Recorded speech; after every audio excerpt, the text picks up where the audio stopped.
Hello everyone and welcome to IBA's Risk Renegotiation and Remarketing session. Thanks for joining us today. My name is Melissa Wybrow and I'm joined by Phil Seymour, IBA CEO, and Pete Walter, our Director of Asset Management. Today's session will be a fireside chat with Phil and Pete sharing best practice, guidance and some watch outs when it comes to monitoring risk, renegotiation of leases and managing remarketing. We are going to start the session with a very quick reminder of market conditions, but before I pass over to Phil, we do have the option of questions, or for you to submit questions today on any of the topics that are covered.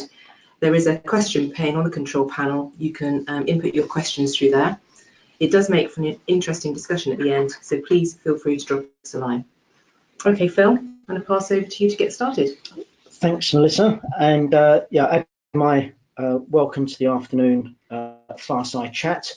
Pete and I are snuggled up closely around the IBA log fire here in our HQ near London.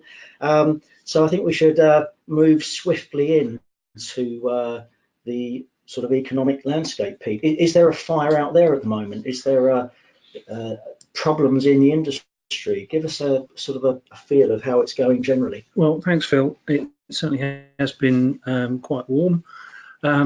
But I don't want to be too alarmist, but the trends may be moving towards some warning signals as to what may be coming down the line.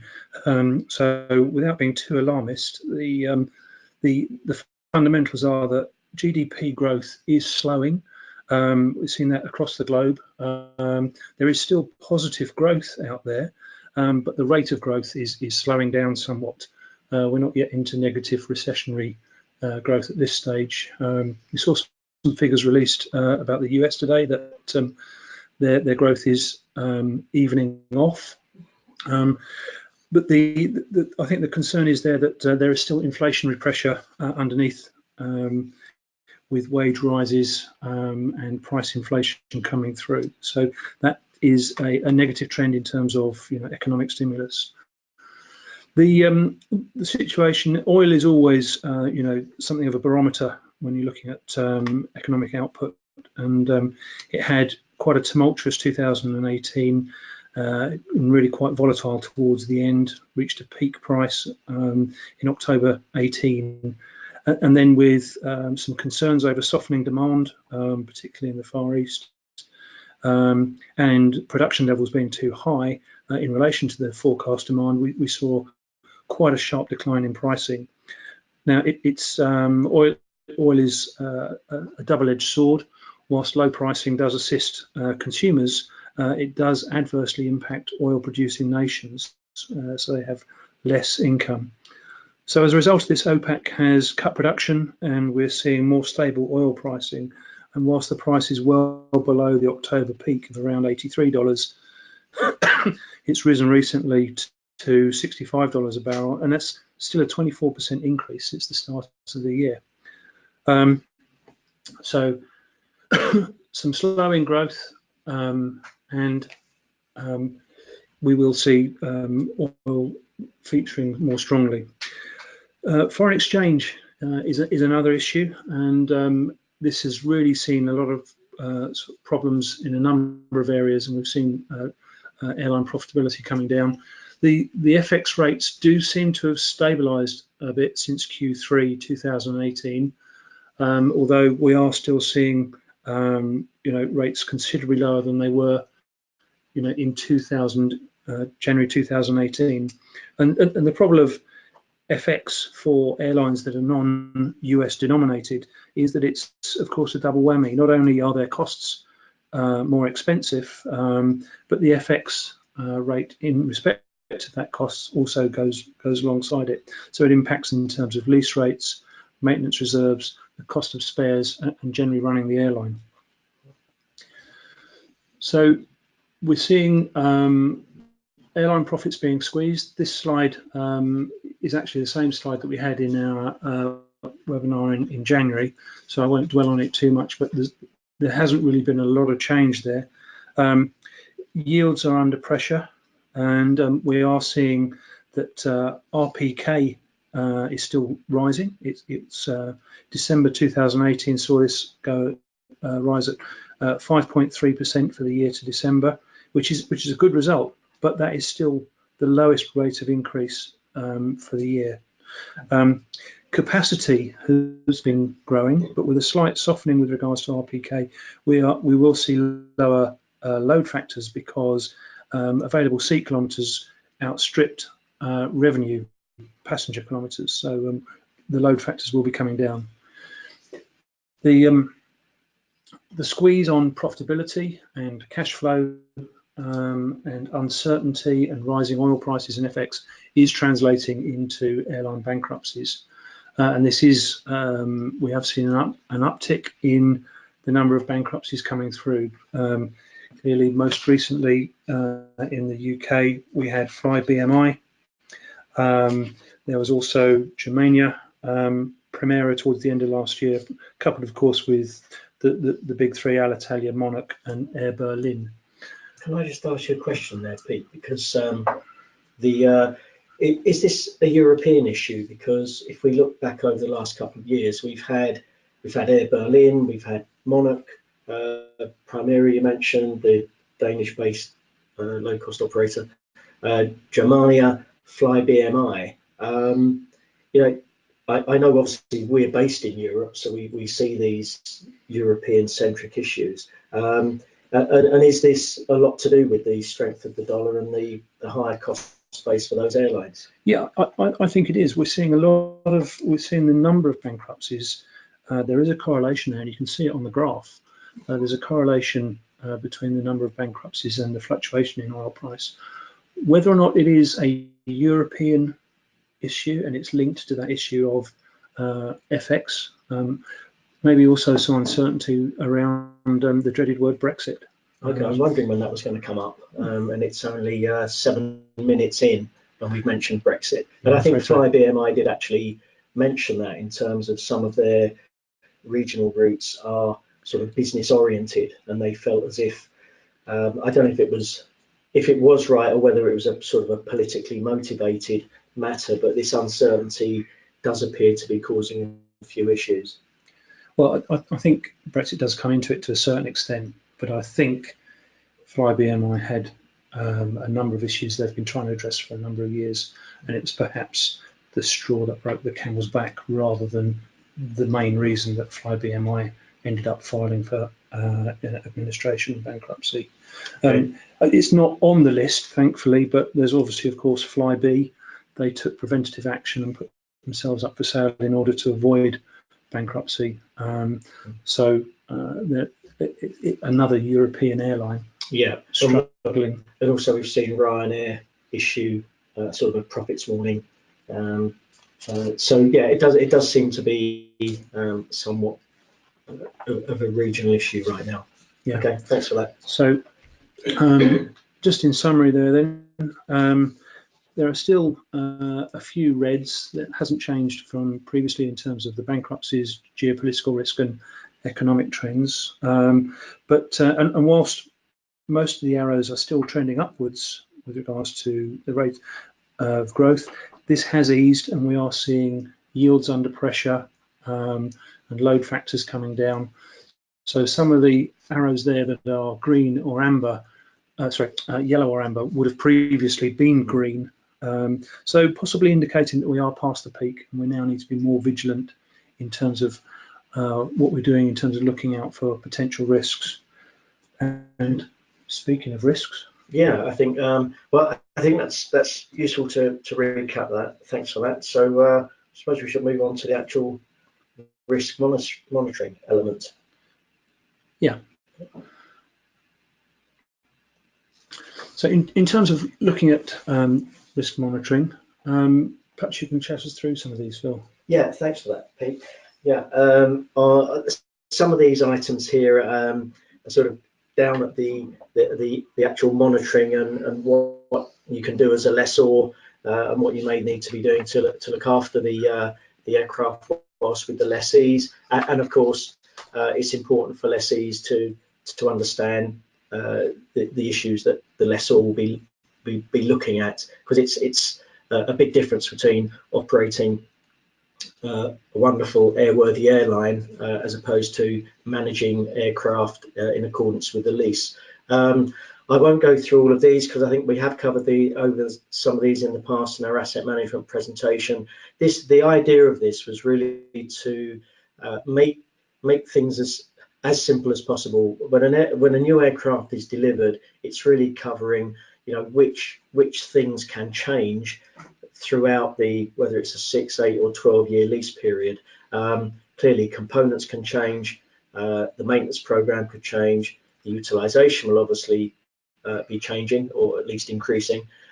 Aircraft will be modified, and we're going to come back to that in terms of some of the lease renegotiation points. The aircraft may suffer damage and may need repairs, and of course the way in which the aircraft is operated could vary. So I won't go into too much detail there, other than that's the sort of the metal side of things. Yeah, clearly the next slide is about the operator risk index. Back to you, Pete. Thanks. I mean, the operator risk index is actually a bit of a plug here. It's an IBA product where we look at a number of factors with over 100 aircraft, which is updated on a regular basis. It's not just looking at the normal financial balance sheet analysis and profit and loss. It is taking into account other aspects with regards to the fleet, the operational efficiency. We also take into consideration, if you like, non-financial issues with regards to routes, change in the environment that they're operating in, market dynamics, and indeed utilisation of their fleet. That's quite a telling thing with regards to an airline's health in terms of how they're actually performing in terms of their fleet performance. We also benefit from inspecting a lot of aircraft, and so the chat around the hangars is really quite telling in terms of what's going on. We'll pick up a lot of non-financial information from our inspections when we are seeing other aircraft. Yeah, I think that's an important point. We're not just sitting here in our log-fired HQ at near London, but because we're out there managing assets, we see the real world. So I just want to make a plug on that one. But I think as far as the operator risk index goes, as you can imagine, we're seeing a lot more take up on this as there is more potential for some volatility in the market. And I think those of you who may have been in Dublin and saw our sample or on Norwegian, we've had significant take up on that, because clearly that has been a changing story. Perhaps the underlying issues remain, but there's been toing and froing in terms of some of the fleets. Some of the redeliveries have been going on, some new deliveries there. So it really does highlight the fact that each airline is unique, it has its own set of drivers and costs, which are key in the assessment. Back to you, really, Pete. Are we going on to the practicalities of renegotiations and negotiations as we go through the aircraft cycle? Well, obviously, it's part of the relationship between a lessor and a lessee, and understanding how the ebb and flow of that relationship works. There will be times when the lease that you signed, 4 years ago doesn't account for every single opportunity or event that happens under the lease. So I think that the biggest area of lease negotiation and additional dialogue is really when you come to a lease end event. And we've seen these slides before. There is a significant number of lease ends over the next couple of years, 2019. The number of lease ends is really a result of the historic delivery profile from 10, 12 years ago, when a lot of aircraft were delivered, and those leases are coming to an end. But what's also happened is that there's been a significant increase in short-term lease extensions over the last 2 or 3 years. And this has come about because of oil price being quite low, so the relative benefit of taking on new higher cost aircraft, you're not necessarily seeing all of that benefit. So some orders were deferred. There's entry into service issues on some of those new aircraft type. And of course, we have an environment of low oil and low interest rates coupled together, which then couples with low interest rates. So in the graph you see there, the first round blob is a drop off in the lease ends during the last few years, and you can see the significant reduction in oil price. So those 2 or 3 year lease extensions have moved across to the right. So that's the lower green blob have been sort of lease extensions that then create the I suppose increased lease extensions in later years, which is the higher green blob on the lower graph. That's exactly it. So you can see that they've moved from one area to the one blob to the next. Okay, fair enough. A bit like a marshmallow and a log fire. Okay, well, we should think of that next time. Thanks for that. Perhaps they should be pink. We've already had some questions about the state of the fire, and it's doing quite well. Thanks everybody for asking. Just a point on the 2019 lease ends. I mean, we have been following those, and I would say most major lessors are pretty firmed up in terms of whether there are going to be those redeliveries or whether the extensions are coming along. And we are seeing, I would say, the majority of the wide bodies going through extensions, and a little bit more stress on the wide bodies. But I think there's still represents a significant number of conversations and negotiations going along around the airline boardroom tables at the moment. Okay. Good. Thanks. So lease end negotiations, it comes out with two options if you're going to return the aircraft or extend it. It sounds quite a simplistic thing to, it's one or the other, but there's an awful lot of work that we certainly do when we have a client and we're assisting in terms of redelivery. Obviously, if there are a number of aspects that need to be considered, the actual workload involved in managing the redelivery process is significant, and of course, as a lessee, you need to be understanding whether or not that it actually fits into your fleet plan. Looking at what orders you've got, what aircraft you want to come out of the fleet in terms of perhaps other aircraft within the fleet that you're going to retire. So you still need that capacity, so maybe retain that aircraft. If an aircraft is going out, you obviously have a reduction in that capacity. So I won't labour on this too much, but because the next slide we do talk about some of the work that we do assisting clients when discussing redeliveries, whether that's as an airline or a lessee. But we can assist in terms of looking at market conditions and where we're going to be in terms of a potential lease extension end date when we get to that. So here we see some fly forwards, and I suppose it's one of those questions: what's the difference between redelivering at 2 years or 2 years compared to 3 years? Well, 3 years sounds better to me, or 4 years. That's not always the case, though, is it? No, and I think that's where the the detailed analysis comes in. I mean, I think some of our customers, particularly perhaps on the banking side of the industry, sort of assume, well, the longer the lease extension, the better.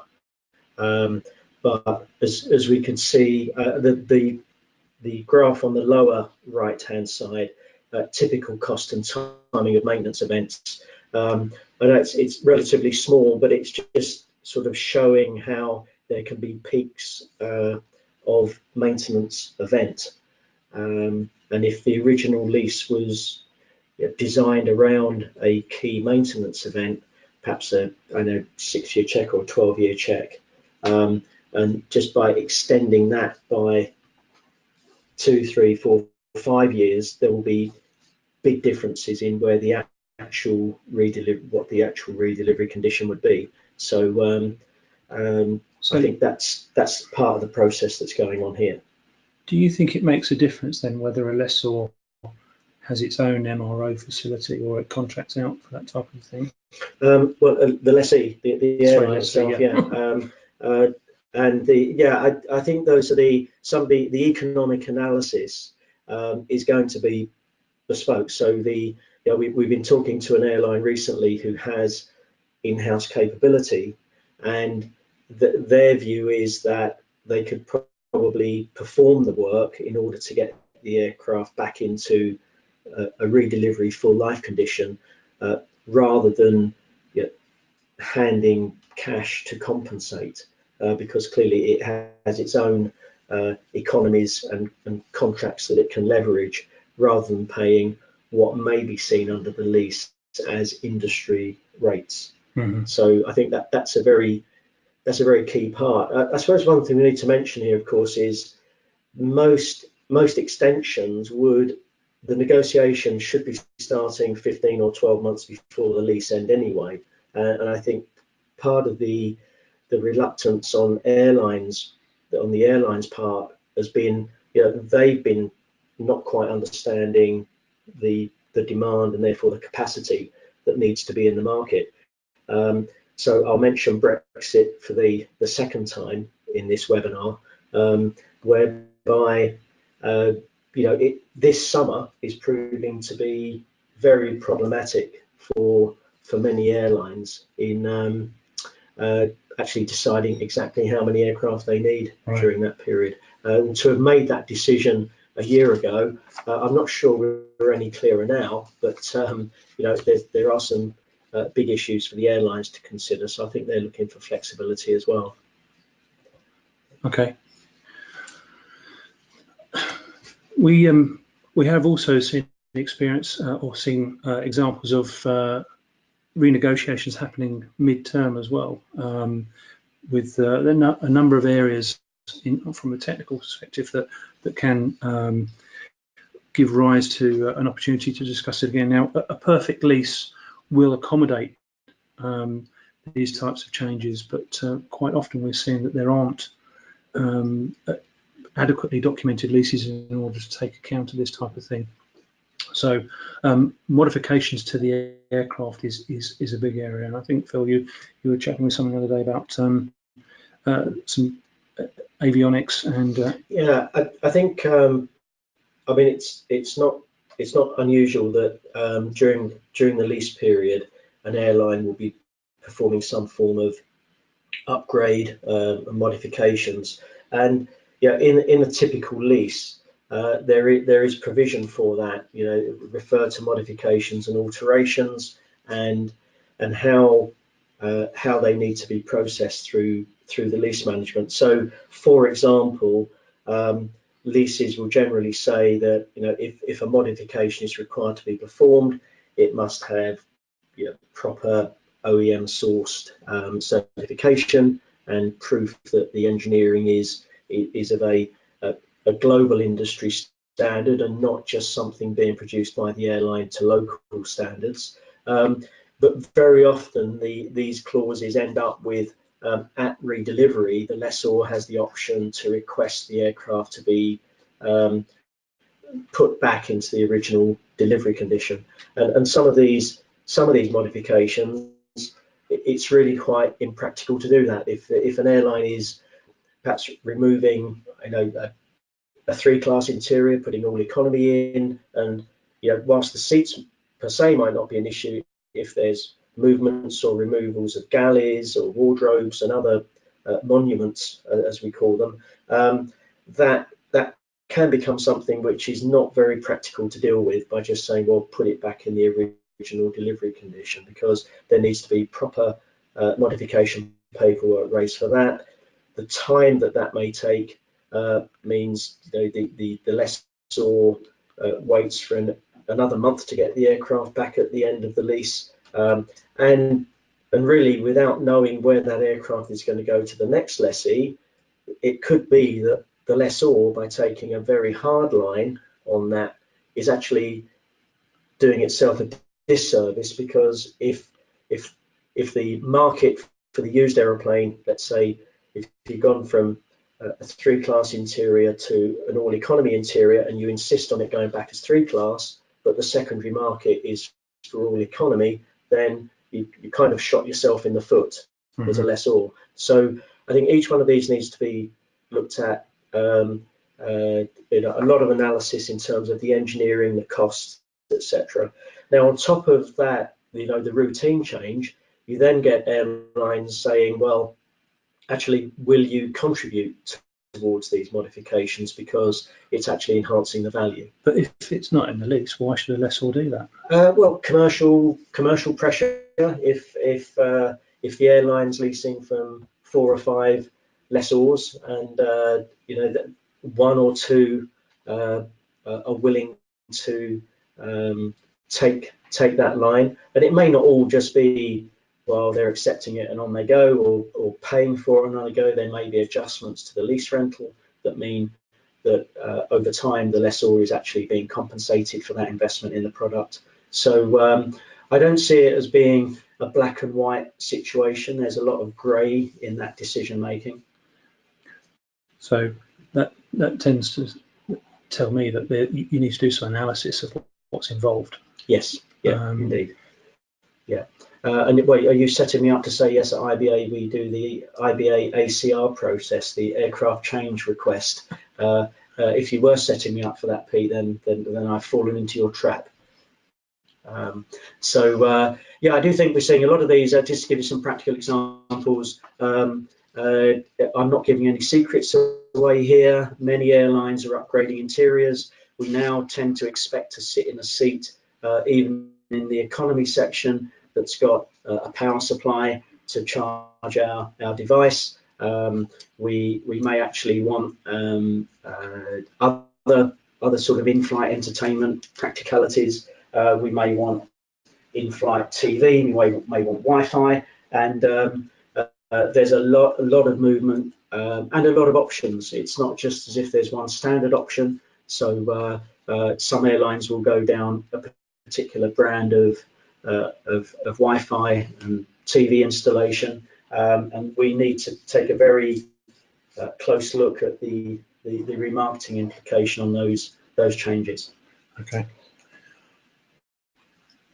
All right. Well, having spoken about renegotiation for some time, the last area that we're going to give some thought to is remarketing, and we've looked at a number of aspects. And you might say, you've just shown us those graphs. Well, there is an element to that. Rather than just saying that, you produce a spec and then you advertise it and speak to potential candidates. Understanding who those likely candidates are going to be is important. But then when you do find someone that has interest in the aircraft, again, it's a very similar discussion to the lease extension negotiations. So understanding the maintenance cycle and the requirements of that potential lessee in terms of what their maintenance and the utilisation of that aircraft is critical as well. Plus, of course, you now have a new relationship, and so understanding the credit exposure to that particular lessee is important as well. So again, informed decision making is critical to having a good outcome to the remarketing. It isn't just a case of a mudslinging exercise to just send the spec round to as many people as you can. So understanding the market and in terms of what you're competing against, competitive aircraft that are going to be available. So for example here, this is an output from IBA IQ and the trends. So it's just looking at the lease rates of narrow bodies. The bold lines are the 737-800 and A320-200, and then the slightly fainter lines at the bottom are the smaller aircraft, so expect lower lease rates for the 737-700 and the A319. And you can see the trend in lease rates, and plotting these against the oil price, you can see a big drop in 2015, and soon after that lease rates start to fall off as well, and rising interest rates will have an impact as well. So getting some understanding of what's happening in the market is critical to understanding whether or not the lease rate is applicable to what you're trying to do. One thing there, I think the other thing that has been mentioned in the past is, is there a direct correlation between these, or is there something else affecting some of these lease rates and lease rate factors? I think one of the points that's just been raised as one of the questions actually by somebody, and I'll bring it up now while we're on the slide, is the competition amongst lessors as well. There seems to be a willingness, and maybe it's to do with the fact that interest rates are lower, but there seems to have been much more competition in the last 3 or 4 years that's resulted in some pressure on lease rates. So whether it's directly correlated to the oil price, or sorry, swap rate, 5-year US dollar swap rate, is something we're watching very closely now that those are on the way up again. Yeah, we do see the slight uptick in lease rates towards the end of 2018, but I think that's not so much linked to competition, but more the availability of aircraft, and particularly with the unexpected issues with regards to new aircraft deliveries. People then decided to extend leases, and so we did see an uptick in, these are all for 12-year-old constant age, by the way, so an uptick in the lease rate there. But that's somewhat historic now, and we are starting to see further developments in the market as new aircraft are coming and being delivered. This next slide, we're looking at the deliveries coming on stream from the MAX 8 and the NEO, and the number of stored aircraft for the 737-800s and the A320-200. So you can see that as the deliveries come on, the number of stored aircraft is starting to trend upwards. It drops off. You can see there, and that's something of a misnomer really, because it's the graph should probably have stopped at 2019. It's not a forecast, but we are expecting the number of stored aircraft to increase and lease rates to soften when lessors are trying to place their orders for the Maxes and the Neos that they have on themselves. So we're saying as more 320 Neos come into service, the sort of the brighter red line, that we'd actually expect there to be more stored used A320s. Yeah. Okay. But as you say, there have been these entry into service issues, so perhaps that's had a large effect as to where we are at the moment. Okay, that's useful. Thank you. So any more questions? There's some. I would like to just cover off a few questions. Thanks very much for your questions so far, everybody. I do want to give you a number of figures that I was going through whilst Pete was getting closer to the fire there. Just to give you the company that you're in today, we've had nearly 400 registrants for the webinar, and I was doing a quick tally through the numbers. We've 10% of those are actually, almost 40 representatives from airlines. Lessors and leasing vehicles represent probably about 40% of those. That's about 160 registrants from leasing companies. We've had about 20% from banks, 15% from what I would call the investor or fund sector, and then we have a number of others, including there's 4 OEMs. I'll let you guess which ones those are. We got 11 representatives from law firms and a couple of insurance companies, MRO and aftermarket supply side, 19 consultants who we figured out weren't competing with us, so we let them join the registration. So that just gives you a feel of the awesome company that you're amongst today. And I'm not talking about myself or Pete there, obviously. But we got a couple of questions here. I think we had covered this. I just want to recap. We've had a question or a statement saying we're currently looking to extend the lease of a narrow body aircraft that was due off lease with a fresh 12-year check. What are the risks of extending it by 12 months? Well, I suppose I was going to say to that, it needs a webinar in itself, but we've touched on the point of really making sure to understand, obviously, the lease. In our fly forward graphs that we showed earlier, there's a sort of an assumption that that is only relevant if maintenance reserves are being paid, but it's just as relevant if there's compensation due or if there's letters of credit, because you need to correlate very closely the condition of the aircraft with the expected redelivery condition, because it may not be accruing a cash reserve each month physically, but it will be converting that condition into cash at the end of the lease or the requirement for downtime. I hope I've answered that question. I suppose it also, you can see the risk from an airline's perspective as well. Would an airline want to be returning the aircraft at 13 years, having just done the 12-year check, spent a lot of money on that? So there's risks on both sides. Yeah, there are. And this also ties in one of the other questions we've had. Is slightly tangential. We're talking about impairment and some of the IAS 36 issues, because actually this type of analysis will be key in deciding, perhaps deciding which aircraft in a particular fleet are going to be retired, on schedule or later, because as soon as an airline is really saying it's not going to be using an aircraft, then that potentially becomes a change from a value in use assessment to a fair market assessment. We've got a question here about, I think this goes back to the lease end dates graph that we had. Do we expect to see more or less extensions versus returns in the next 12 months relative to last year?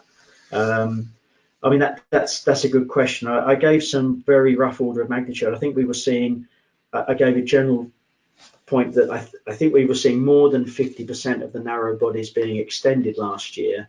I suppose part of that was related to the engine in service issues. So if those are alleviated, perhaps then we may see the potential for, relatively speaking, fewer extensions versus returns in the next 12 months. But I think a lot of that comes down to the OEMs in terms of being able to alleviate some of the entry into service issues. Okay, we had another question in. Is there anything deeper to be read into the bankruptcies that we've seen most recently, with so far nearly all of them being Airbus operators? I don't suppose that didn't come from an Airbus listener, did it? Well, no. Okay. I wouldn't know. Okay. Yes. Fair enough. And is there? Do you have a view on that? Well, maybe it does come back to the point that we raised earlier, that they are primarily European regional operators. In the European region rather than regional. Okay.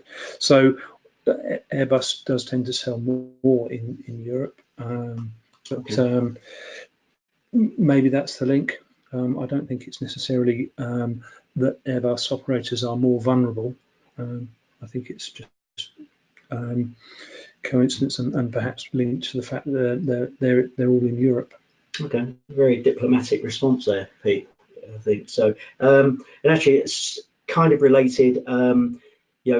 If Brexit is seen to be an issue, then how come it's sort of some of the German operators seem to be faring worse than the UK in terms of airline problems? I think that must be from a pretty much a pro-leave campaigner listening to us. I don't know. It'd be difficult to draw that conclusion. I think we've probably seen some of those individual business models need to be looked at. I think there was we all agreed, well, many of us agreed that the Air Berlin business model was somewhat confusing. Is it low cost long haul, or is it dealing with Mediterranean sun seekers? Seem to be trying to be the perfect airline for everybody. And I think that the problems we've seen in the UK regional market, I don't think it's necessarily related purely to UK issues. It is perhaps not great aircraft types. I think some of the regional jets being used on some of the routes haven't proven to be as cost effective as operators had hoped for. Mm-hmm. They can be engines on these regional jets. They still cost the same to operate as still cost the same to overhaul as engines doing much longer sector lengths. And if you're burning those cycles off rapidly, it just is not great for the economics on turbofan engines on those short sectors. Of course, we're all looking to see if the A220 breaks that mold with the GTF engine on those regional routes. Although is a 150-seater a regional jet anyway, that's much more into the smaller Airbus and smaller Boeing category. I suppose that plays into the issue that we are seeing an upgauging of aircraft size. So whilst it is arguably not what we traditionally call a regional aircraft, it is flying on the routes that regional aircraft previously did. It's just there's greater capacity required. Okay. We've had a question here.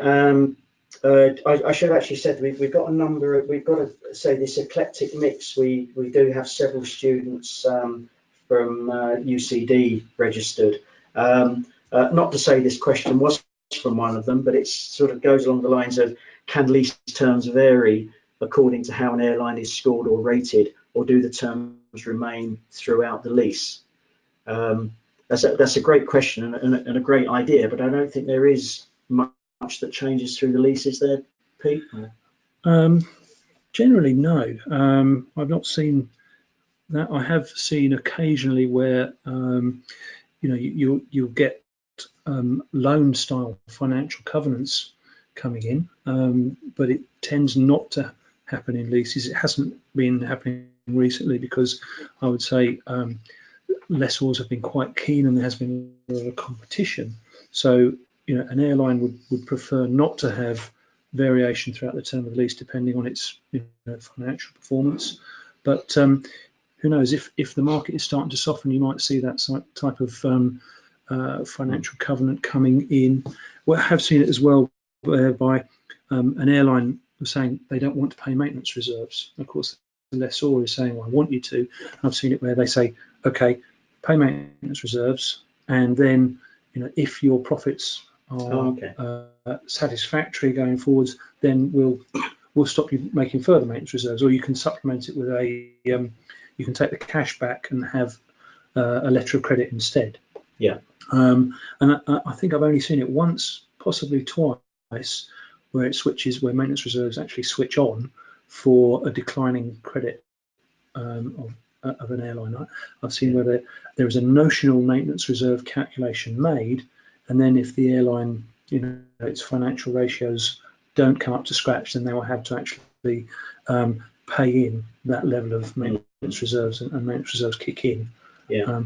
But it's fairly infrequent that you see that type of thing in a lease. I think that's always a tough one as well to actually practically get my head around, because if an airline's not doing so well, do you kick it while it's down? Do you then demand more cash out of them? So I think it sounds great from a financier's perspective to mitigate that risk, but I'm not sure it's a useful solution in the long term. But we can argue about that offline later, Pete. Well, it's a lease renegotiation, I suppose. It is, yeah, absolutely. Got a number of questions I go through. Just bear with me while I pick the ones that I can answer relatively easily. Do we expect to see an increase in aircraft part outs? Yeah, actually, this is an interesting one, because I think many aircraft, there's been kind of a stay of execution because of some of the entry into service problems, because of the lower fuel price. Perhaps aircraft that were targeted or perhaps marked as being part-out candidates, some of those have had some extended life.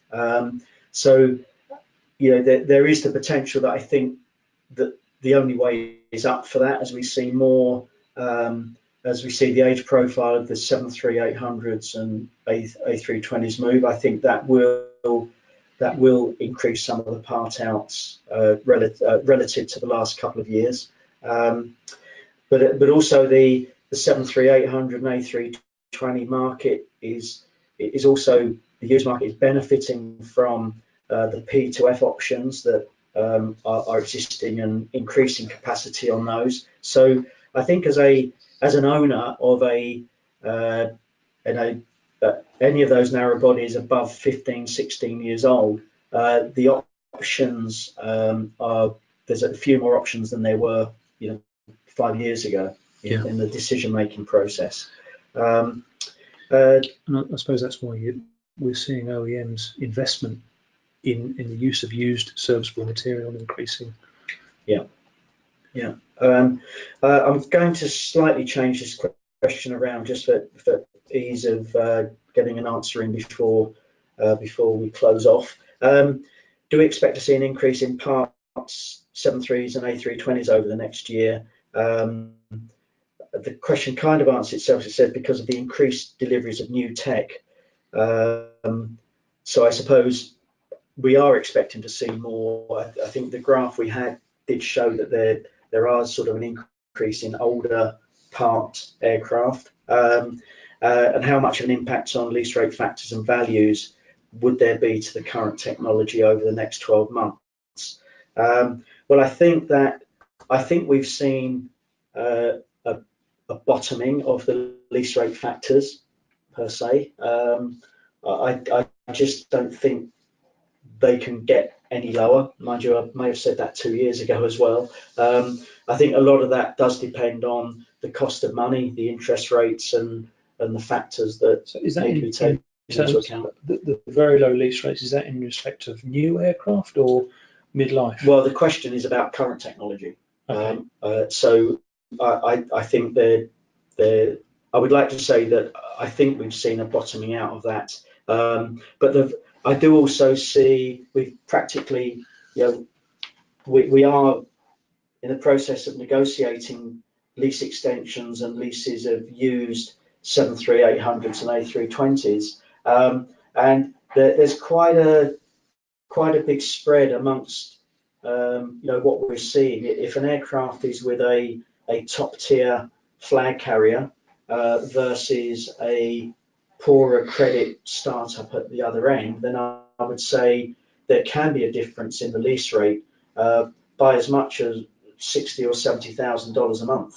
A top credit airline with a 10 or 12-year-old aircraft, we could see lease rates down below $200,000 a month, whereas at the other end we've seen them as high as $250,000. So I think there's quite a spread in terms of the impact that the airline score is having on the lease rate. So really monetizing that difference in potential problems and better credit. Yeah. Okay. I'm just looking through the rest of the questions to see if there's anything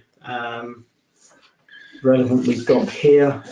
I don't want to give you, just pick the questions that are great sales opportunities for us. We have been asked questions about latest market lease rates, and yes, we do produce the lease rate digest, but having said I wouldn't go to the sales questions, then I think I've fallen foul of that.